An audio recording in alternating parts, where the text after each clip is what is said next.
Hey y'all, it's your girl Booya and welcome back to my channel. For today's video, your girl will be reviewing In Her Element's newest release, yung Butterlips Conditioning Color nila. And tingnan natin if maganda ba yung performance nila sa lips ko, if moisturizing nga ba, and maganda ba yung pigmentation niya. And let's see if kamusta naman yung performance niya on my lips sa food test. Yes guys, I will be doing a food test later. But before that, if you have any makeup or beauty questions na gusto niyo itanong sa akin and wala kayong matanungan, then guys, you can always hit me up on my Instagram account.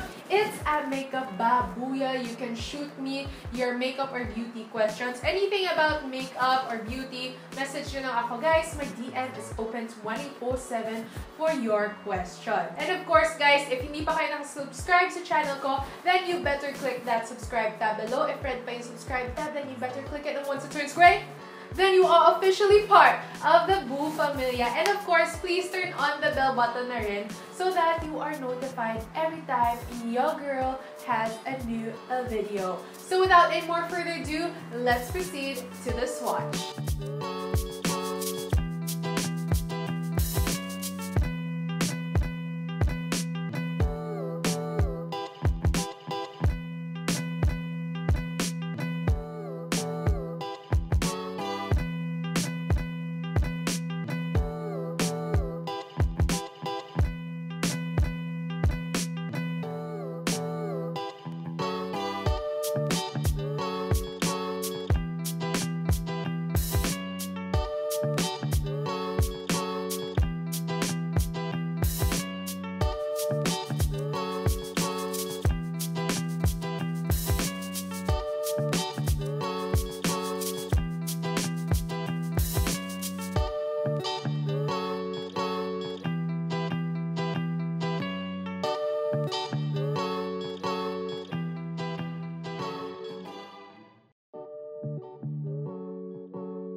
Before we discuss the performance of the Butterlips Conditioning Color sa food test, i-discuss muna natin yung product details. Let's go through the product details, isa-isay natin, and we will review the product. Yung description ng In Her Element for their Butterlips Conditioning Color ay, and I quote, "This formula is a balm and lipstick hybrid, delivering a juicy wash of moisturizing color on the lips. It is designed to be comfortable and low maintenance during the day, so that you don't need to take too much precious time retouching." Alright, end quote. Their formula is a balm and lipstick hybrid. I definitely agree with that. Delivering a juicy wash of moisturizing color. Napaka-moisturizing nga ng formulation nila.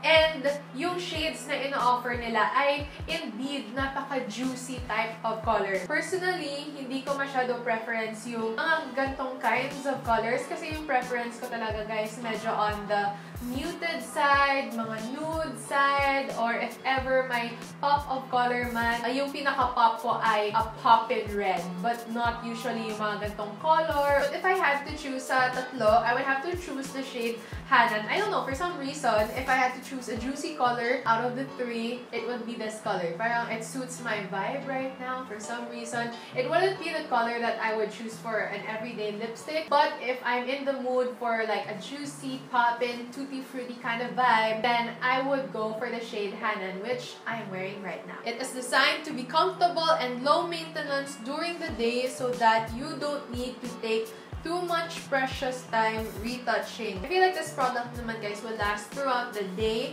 and you don't need to retouch unless you eat. If wala naman masyadong activity yung lips nyo, then hindi naman mag-fade yung product because, ayun nga, unless you kiss someone, it touches on something, you drink, of course, you have to retouch. I don't think this product tints. And wala naman silang claim na nagtitint or nagsustain yung pigment. For their net weight, guys, it contains 3 grams of product. Yung PAO niya ay 18 months. It is made in the Philippines. Yes! And if you're wondering kung saan available siya sa inherelement.ph. And if I'm not mistaken, they are also in Beauty MNL. And then guys, yung price nila individually ay 345 pesos. And if you choose to buy the set naman guys, it is only for 875 pesos. And may kasama na siyang pouch which you can put the 3 products. And guys, makakapag-save kayo ng 160 pesos. Alright, so now for my verdict. For the formulation, yung formulation niya guys, it is formulated with vitamin E, cocoa butter, and sunflower oil. So, napakaganda kasi these ingredients will definitely moisturize your lips. It will definitely keep your lips comfortable, especially for people who have dehydrated, patch, dry lips.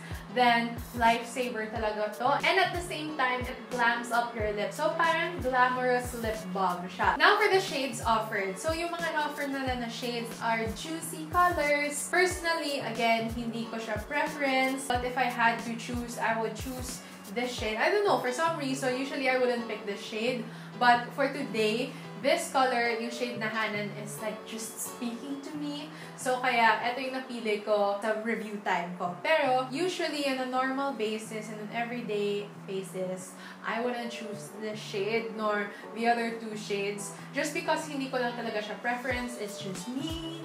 Please don't attack me. But it's just my preference. If preference yung juicy colors, then by all means, go try it out.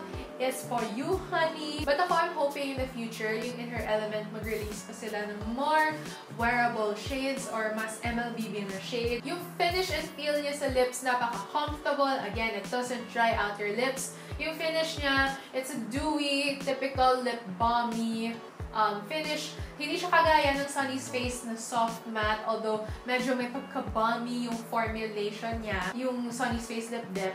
Eto, hindi siya nagma-matte finish. Eto, ano talaga siya?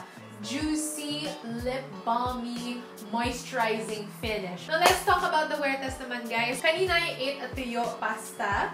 Oil-based pasta siya, guys. So, pag oily yung food na kinakain natin, usually mas mabilis siyang mag-breakdown ng lip product.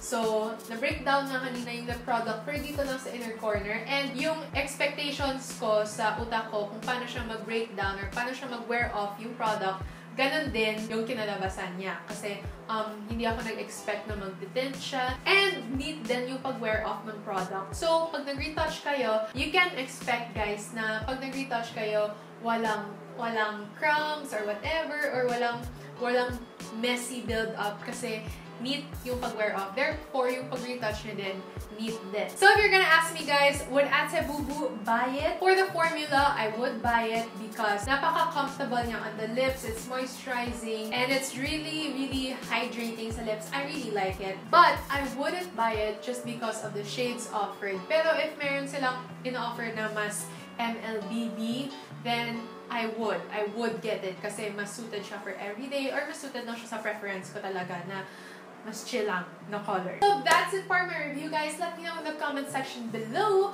kung ano yung thoughts nyo regarding In Her Elements Butterlips Conditioning Color. Let me know if bibilhin nyo ba siya, bakit nyo siya bibilhin, ano yung shades na bet nyo, and why. Again, if you have any makeup or beauty questions that you wanna ask your girl, then just hit me up on my Instagram account. It's at @makeupbabooya. My DM is open 24/7. Thank you so much, guys. If you like this video, then please do give it a thumbs up, subscribe to my channel, and share this video. And if you have any more comments or video suggestions, then please do enter them down in the comment section below. Just remember, no hate, just love.